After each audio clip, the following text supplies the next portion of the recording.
Filmi shqiptar Pasaporta është faqur premier në kinemat e qytetit të Gjirokastrës. Filmi i regjizorit Eduard Grishaj bazohet mbi histori të vërteta, ndërsa trajton temën e emigracionit të palishëm. Në qendër të filmit është histori e dy të rinjve që ndërojnë një jetë më të mirë, por përballen me rreziqe dhe pasoja tragjike. Dhe ky është një film për emigracionin, çfarë do që të shikoni sot është një histori e vërtetë. Pra asgjë nuk është e sajuar. Kjo histori ka ndodhur para pak kohësh kur një njeri imi merr telefon dhe thotë unë jam në Meksik. I them çfarë bën ti në Meksik? Tha jam duke shkuar në Kanada me pasaportë falso. Tha jam bashkë me një gocë, si po nisemi për të ikur andej. I thash a njeh fat gocën? Jo, thash tjera parti, ish na afruan për të ikur sepse duke më të besuar ta kur shkojmë bashkë.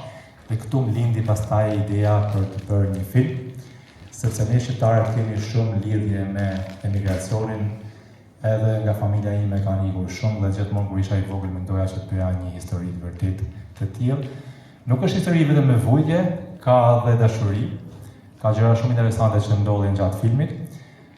Ju thash është një histori e vërtetë. Tashmë në kineman e Gjirokastrës shfaqen vazhdimisht prodhime kinematografike shqiptare, të cilat tërheqin ardashësit, duke rikthyer edhe traditën e pasur të filmit dhe kinemas në qytetin e Gurtë.